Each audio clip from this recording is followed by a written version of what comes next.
Avec plaisir. Ça fait vraiment plaisir puisque tu fais partie de ces youtubeurs en fait ciné, on peut le dire en tout cas, Ouais. qui sont pas là pour faire de la masturbation intellectuelle. Tu vois, je pense notamment à l'ami Durandal. Là, toi, tu t'amuses avec le cinéma en fait. C'est ce qui manquait aussi. Ouais. Donc tu en as parlé plusieurs fois, mais j'aimerais savoir d'où vient ce concept en fait. Comment t'es venu l'idée en fait de lancer cette chaîne d'acting mélangée à de la critique. De faire le mariole avec le cinéma en somme. Entre autres. Écoute, en fait, c'est venu il y a maintenant 3 ans et demi, un truc comme ça, le début de ma chaîne évidemment. Où en fait, au départ, faut savoir que moi, YouTube, je suivais pas trop. Je regardais pas trop YouTube. Et puis j'avais des potes qui me disaient tiens, pourquoi tu fais pas une chaîne, etc. Nanana, mais je voulais pas me lancer sans avoir une idée sympa derrière. Et donc c'est venu, justement, je devais regarder, je crois, peut-être les tendances YouTube de l'époque. Et j'avais vu un truc, je crois que c'était le Fossoyeur ou peut-être même Durandal, je sais pas, un des deux. Et il y a un moment donné, je me suis dit tiens, en fait, ça existe, la critique cinéma pointue et professionnelle, on va dire. Mais il n'y a pas de fanfaron du cinéma, il n'y a pas assez d'humour, je trouve. Et donc du coup, je me dis, en fait, tout le monde regarde des films, tout le monde fait ses petites réflexions avec des potes devant des films, donc voilà, c'est parti comme ça, tout simplement. Ok. Ta formation, elle est liée au cinéma ou en tout cas à l'audiovisuel ou pas du tout Vraiment pas. J'ai D'accord. jamais fait de théâtre, jamais fait de formation en quoi que ce soit. C'est freestyle depuis 3 ans. Je bluffe. J'arrive à m'immiscer, à faire genre, mais jusque là, je m'en sors. Mais... Et en termes de tournage, écriture, tournage, montage, combien ça te prend puisque tu sors une vidéo tous les 2 vendredis. Ouais. Ça te prend tu fais tout toi-même ou tu es entouré de personnes? Non, je fais tout moi-même pour le moment.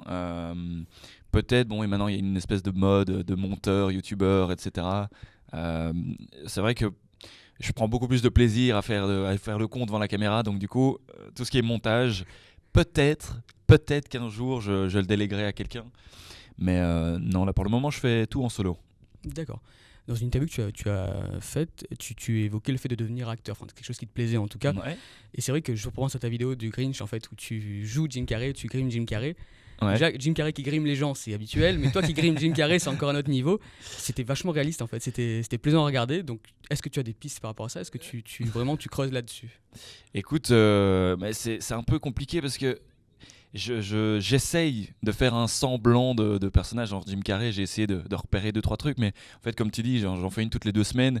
Donc c'est compliqué d'avoir ce travail vraiment d'acting où tu te plonges, tu t'imprègnes du caractère et tout. Donc j'essaye de trouver des petits trucs, des petits traits de caractère finalement qui font penser au personnage. Mais la plupart du temps, c'est parodique. Il n'y a pas de recherche de réel, de réel cohésion au caractère et d'essayer de ressembler vraiment. C'est plus de la parodie qu'autre chose. Oui. Mais clairement, comme tu dis, le métier le métier d'acteur, c'est un truc qui m'intéresse. Je sais pas si je serais bon là-dedans ou pas, mais j'ai au moins envie de m'essayer, d'avoir l'opportunité de m'essayer là-dedans. Ouais. Ok. Et toutes les 2 semaines, donc tu crées d'une semaine sur l'autre, toutes les 2 semaines, tu te dis j'ai un projet, je vais le faire, ou alors tu as quand même de la réserve et tu anticipes d'abord tout ce qui est phase d'écriture par exemple ou de recherche. Alors en fait, donc toutes les 2 semaines, j'ai un Matt se fait des films, donc avec un nouveau film à chaque fois, qui est fait vraiment au fur et à mesure. J'ai pas de programme précis de film. Par contre, entre temps, ça fait quoi? Ça fait 6-7 mois que j'ai quitté mon taf. Okay. Donc du coup, maintenant chaque semaine, je fais une vidéo. Et c'est là où c'est la difficulté de trouver à chaque fois une vidéo originale entre ces MSF-là. J'ai pas envie de faire du contenu bateau, on va dire. J'ai envie justement de créer des nouveaux trucs et qui soient un peu différenciés de mes MSF classiques. Donc non, là c'est un petit peu en freestyle, même si j'ai un carnet d'idées que j'essaye d'étoffer à chaque fois, mais c'est en freestyle. Donc tu disais avoir quitté ton job, c'est-à-dire que tu peux en vivre maintenant de ta chaîne? Ouais, ça fait une petite année maintenant que je peux en vivre. Très bien, ouais. J'avoue que j'ai pas été super touché par tous les problèmes d'algorithme, etc. Ouais. Par rapport aux tendances, j'ai jamais été, à part ici vendredi dernier, je suis jamais dans le top 3, top 5, mais j'ai la chance d'être, je sais pas moi, dans le top 15 des tendances à chaque fois que je sors un MSF, donc c'est plutôt cool à voir, quoi. C'est un chouette soutien.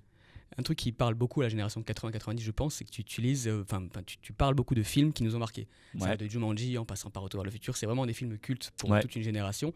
Ton univers à toi, c'est quoi exactement? Cinématographique principalement? Est-ce que c'est vraiment dans le blockbusters américain? Est-ce que tu regardes de tout? Par quoi t'es bercé? Qu'est-ce que tu aimes comme œuvre? Alors, écoute, je regarde de tout. Je suis pas très blockbuster. Moi, tout ce qui est super-héros, Marvel, etc. Je suis client, mais passif, quoi. Je regarde parce que voilà, c'est impressionnant, c'est bien fait, etc. Mais j'ai pas une passion, j'ai pas une collection de comics de Batman dans ma chambre ou un truc comme ça. Par contre, moi, c'est très spécial, mais je suis très friand du cinéma coréen.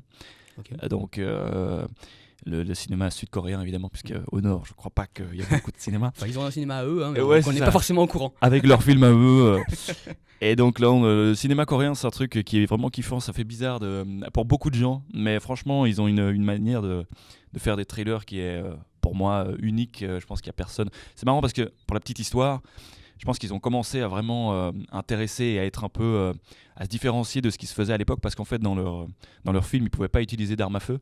Et donc, du coup, il y a quelque chose de très, très cru, très terre à terre, en fait, dans leur film, puisque il n'y a pas d'armes en fait. Enfin, tu pouvais pas les gunfights qu'il y a beaucoup aux États-Unis. Du coup, là-dedans, ça n'a rien à voir. Donc, c'est très différent. Mais ça vaut vraiment la peine. Ok, bah écoute, ceux qui ne connaissent pas le cinéma coréen pourront s'y plonger comme ça. Allez-y. J'ai vu des chiffres assez intéressants. C'est qu'il y a ça un an, quasiment tout pile, tu étais à 300, quelques 40 000 abonnés. Ouais. Là, tu es quasiment à 540. Enfin, ça fait 200 000 abonnés en espace d'un an. Qu'est-ce que tu as changé? Est-ce que tu as changé des choses? Est-ce que tu connais la recette de ça? Est-ce que c'est un gros travail, on va dire, constant de te mettre en avant sur les réseaux? Parce que c'est intéressant, c'est ce qui t'a permis de vivre en fait aussi notamment. Ouais. Comment t'expliques cette augmentation qui est vraiment exponentielle? Écoute, j'avoue que j'ai pas mal de recul par rapport à mon évolution. Je suis pas quelqu'un qui est arrivé comme ça du jour au lendemain, en espace d'un an, au million d'abonnés, etc. Ouais. J'ai une évolution vraiment constante qui, pour le moment, ne fléchit pas. Donc ça, c'est cool. Mais écoute, j'ai pas vraiment fait de trucs spécial. Tout ce que j'ai fait finalement, c'est garder une assiduité au niveau des sorties de mes vidéos. Il y a un rendez-vous le vendredi maintenant. Avant, c'était tous les 2 vendredis. Maintenant, c'est tous les vendredis. On m'attend, on va dire, sur YouTube, etc. Donc c'est cool. C'est peut-être ça qui fait que les gens sont... c'est le même travail en fait. Tu donnes autant de travail de ta personne pour faire chaque vidéo, quoi. C'est ça. Et je pense que les gens voient que je prends toujours plaisir à le faire. Donc, ouais, c'est ce qui compte. C'est ça. 2 petites questions qui sont en lien avec YouTube cette fois, puisqu'on est au Play Azure et que c'est le salon en fait, une sorte de salon de vidéastes et des youtubeurs. Yep.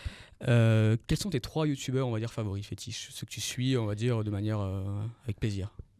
Alors écoute, Si tu en suis. Bah en fait, si j'en suis, okay. J'ai pas de youtubeur fétiche. Okay. Comme je te disais, j'ai jamais vraiment été, je regardais jamais de vidéos YouTube. Enfin, je regardais, mais ouais, c'était pas ton univers, quoi. Voilà, okay. C'est ça. Mais disons, je sais pas, moi, si je devais te donner des noms, je regarde du Mister V, du Ludovic, un humour un peu absurde et un peu, ouais, c'est ça. Original, quoi. Okay. C'est ça. Après, je regarde aussi Super Connard, par exemple. Okay. Ça m'arrive à Mixem, enfin toute la clique Redbox, tout ça, c'est cool à regarder.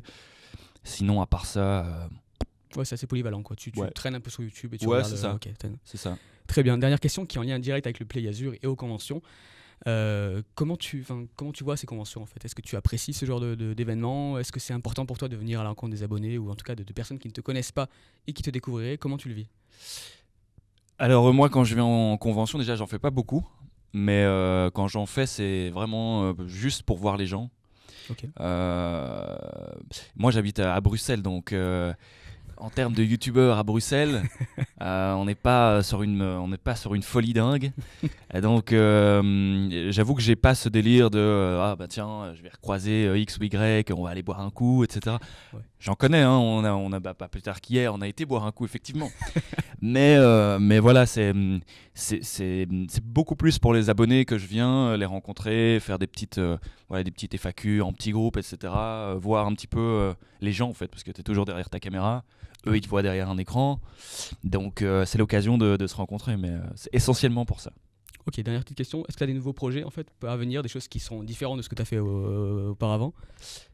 J'en ai. En termes de... C'est pas vraiment des courts-métrages, mais c'est une autre forme qu'un MSF que je prépare pour le mois de mai, qui sera en cohésion avec la sortie d'un film. Donc, quelque chose à aller chercher. Donc, qu'est-ce qui sortira au mois de mai? C'est ça. Entre autres. Et puis, il y a aussi un truc en mars qui n'a rien à voir avec des vidéos et qui sera, on va dire, c'est la souille qui se répand d'une autre manière qu'en vidéo.